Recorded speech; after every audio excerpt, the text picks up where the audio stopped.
My name is Stephen Kennard, and I'm a wood turner.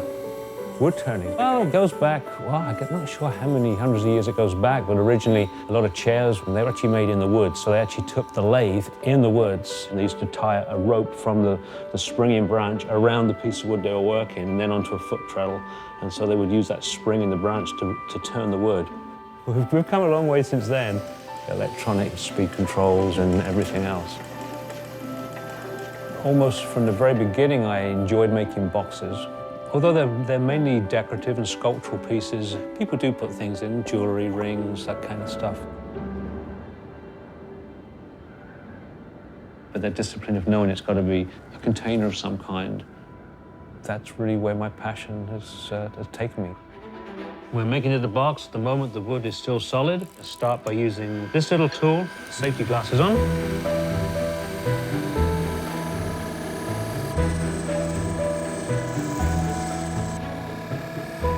I had never had a formal training, so it was really just gleaning things, simply making components for furniture. That's really where I started wood turning. If you don't put in the time in the preparation, the finish will be ruined. It's the one thing that most people really hate doing, but I actually really like doing for some reason.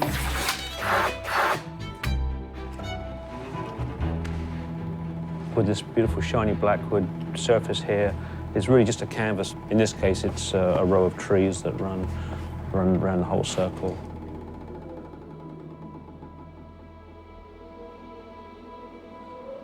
You want to know the story of the Lost Orchard?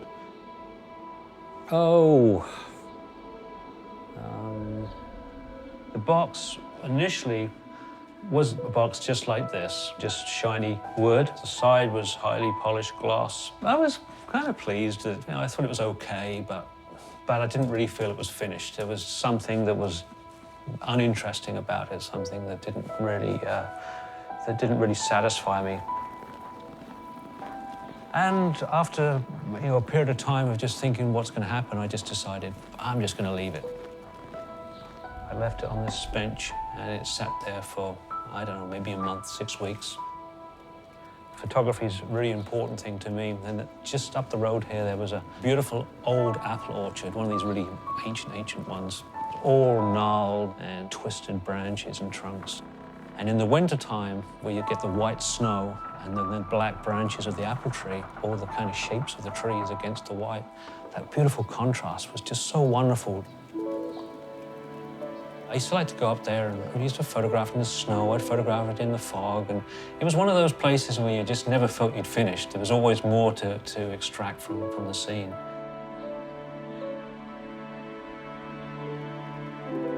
And one day I was working away and my wife Ellie came in and told me that she'd just driven past and the whole orchard had been chainsawed to the ground. I just couldn't believe it. I just couldn't believe it. It was just such a most beautiful thing, and it was just gone. And I guess something just worked away in my mind, and I think over the next 2 days, I just knew what was going to be on the side of that box, and I just set to it, and that was it. I like to use different speeds for different things, especially when I'm doing the texturing. Of course, you can put in different kinds of bits. So, for example, I keep all kinds of bits there. See, these little small ones here are actually given to me by my dentist. I asked him to save me all the old bits that he used once they were too blunt for fixing teeth. This is like the other end of the spectrum, really, and they are very, very, very coarse.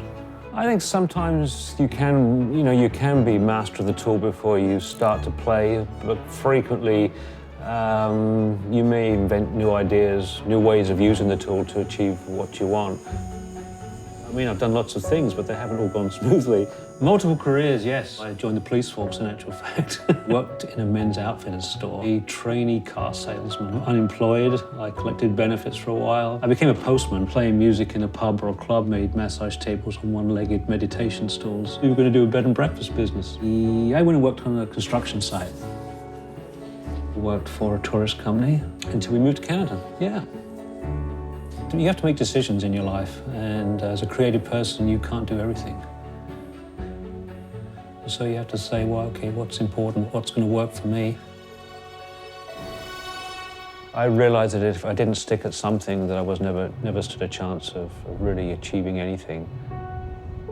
I mean, you can look back on situations, things that you've done, and just wonder what would have happened if. I mean, there are all the possibilities,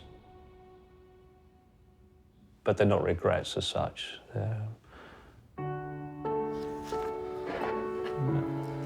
There it is. We do need some reassurance that what we're doing is okay, and I think when people say they want to calm or they buy a piece, then that's telling us that we're doing it okay.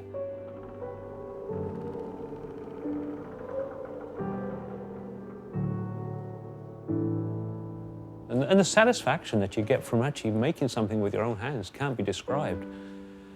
The joy and the delight. When you have those things in your life, you see them every day. Not only is your life enhanced by seeing something that you find beautiful, a painting, a piece of sculpture, whatever, there's always the connection or the story behind where that came from as well.